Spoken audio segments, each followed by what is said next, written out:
Alors moi, je vais essentiellement vous parler donc de deux thèmes. Donc la première partie, en quoi consiste l'aromathérapie, et la deuxième partie, donc quelles sont les huiles essentielles actives sur les bactéries parodotopathogènes. Alors les voies d'administration principales des huiles essentielles, on va voir la voie cutanée. Alors la deuxième méthode d'administration, c'est la diffusion atmosphérique, donc vous connaissez les diffuseurs.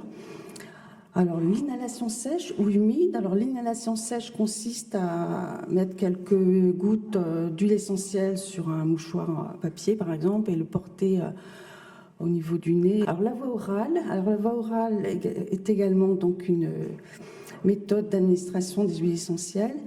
Alors également, on ne va pas mettre directement dans la bouche, il va falloir un support. Alors une autre méthode, c'est la voie rectale, donc par l'intermédiaire de suppositoires. Il y a même des spécialités pharmaceutiques qui contiennent des huiles essentielles sous forme de suppositoires.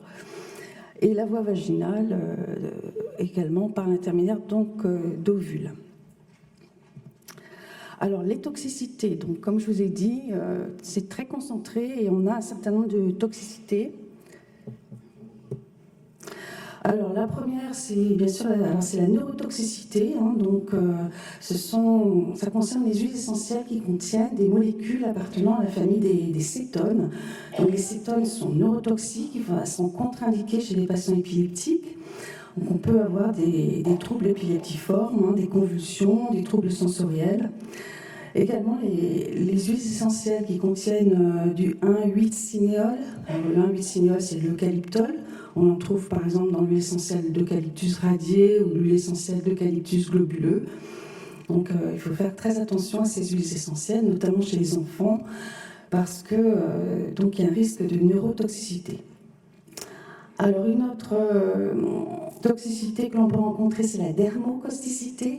Donc une huile essentielle, comme je vous ai dit tout à l'heure, la lipophile va pénétrer très rapidement à travers la peau et donc elle peut brûler. Alors selon les huiles essentielles, elles peuvent brûler vraiment immédiatement la peau.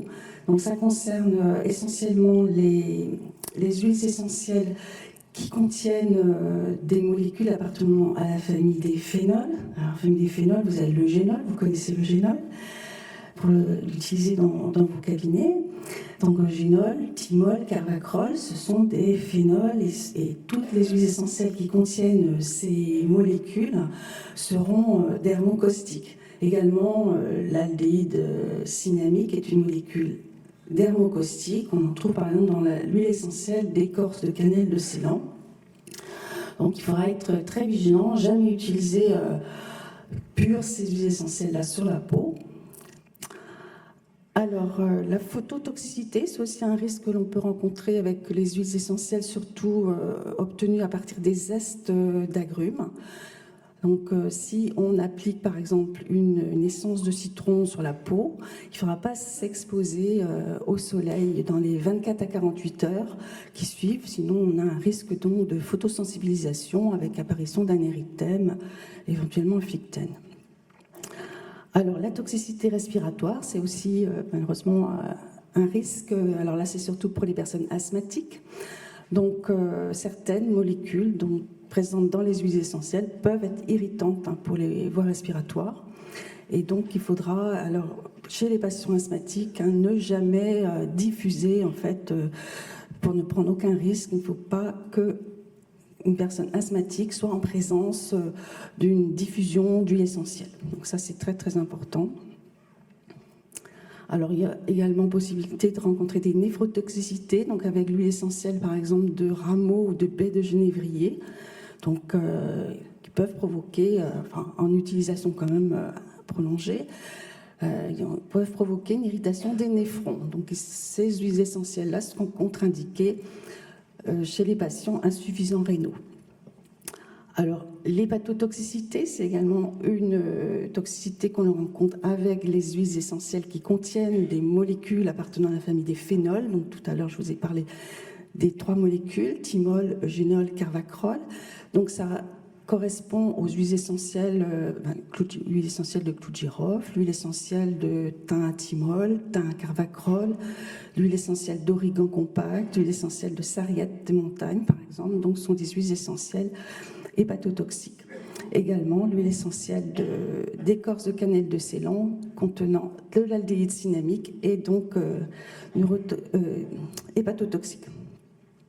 Alors, il y a forcément aussi un risque allergique, hein, comme toute substance. Et bien sûr, on a vu qu'il y a une grande quantité de molécules dans une huile essentielle, dont certaines qui peuvent être allergisantes. Hein. Ce sont les limonènes, le géraniol, le linanol, les coumarines.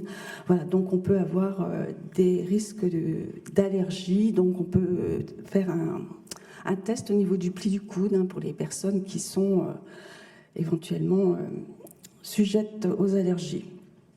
Et enfin, un risque cancérogène qui a été démontré chez le rongeur pour des huiles essentielles qui contiennent du méthylchavicol. Donc ça concerne par exemple l'huile essentielle de basilic tropical. Alors bien sûr, une formation, voilà, je peux que vous conseiller des formations avant d'utiliser des huiles essentielles au cabinet dentaire. Il est évident qu'une formation est indispensable. Alors les propriétés principales que l'on va retrouver dans les huiles essentielles en général. Des propriétés sont vraiment intéressantes pour vous, dentistes. Hein.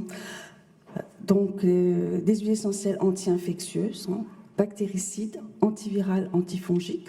Donc, ce sont les huiles essentielles qui contiennent des molécules monoterpénol, phénol ou aldéhyde cinnamique. On va trouver des huiles essentielles anti-inflammatoires, des huiles essentielles antalgiques, des huiles essentielles hémostatiques, des huiles essentielles cicatrisantes, aseptisantes de l'atmosphère, spasmolytiques, calmantes, relaxantes, et enfin mucolytiques, expectorantes et toniques. Quelles sont les huiles essentielles donc, efficaces contre les bactéries parodontopathogènes?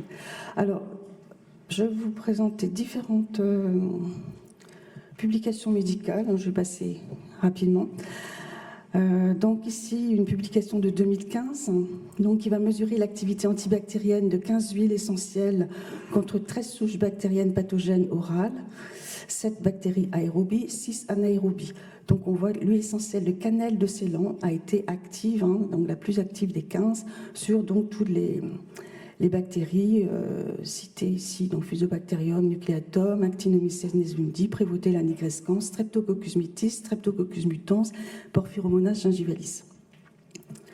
Alors, une seconde publication en 2016, donc, qui va étudier l'action de 4 huiles essentielles, eucalyptus, camomille romaine, titri, curcuma, sur Porphyromonas gingivalis, à partir d'échantillons de plaques sous-gingivales, donc prélevés sur 5 patients atteints de parodontite chronique présentant au moins 4 sites avec une profondeur de poche de sondage de 6 mm ou plus. Voilà, les 4 huiles essentielles testées ont été efficaces. Alors, en 2013, il y a eu une étude également sur l'huile essentielle Myrtus communis sur Porphyromonas gingivalis, sur 30 patients donc, atteints de poche supérieure à 7 mm. Les effets antimicrobiens ont été démontrés et d'autres études sont suggérées pour inclure cette huile essentielle dans les protocoles thérapeutiques de la maladie parodontale. Alors, également ici, en 2014, encore Myrtus communis sur donc, les agents pathogènes buccaux à partir de patients atteints de caries dentaires, maladies parodontales, de pharyngite et de lésions buccales associées à des prothèses dentaires. Donc on a encore une forte action donc, de Myrtus communis sur les agents pathogènes buccaux. Et enfin, une comparaison entre les huiles essentielles titri, eucalyptus, citronnelle, donc comparée avec la chlorhexidine et la povidone iodée sur les agents pathogènes buccaux. Donc, toutes les huiles essentielles testées ont montré des propriétés antimicrobiennes et certaines supérieures aux antiseptiques oraux standards.